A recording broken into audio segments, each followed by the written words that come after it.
Ito yung pinakamagandang workout natin mga idol. Yan yung chicharon bulaklak workout. Tapos sisig workout. At saka kailangan meron kang 2 kahang Marlboro. Yung walang patayan. Kailangan dire-diretso lang yung sindi.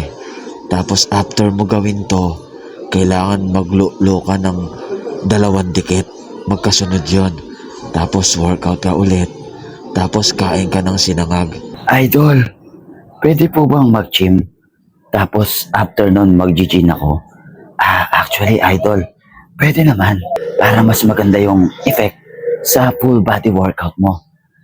Tapos, habang nag-gym ka at nag-gym, dapat nag-yosi ka rin sa loob ng gym. Tapos bugahan mo yung mga kasama mo para marami kang kaibigan. I hope na nakatulong. I'm not your doctor. Do what works for you.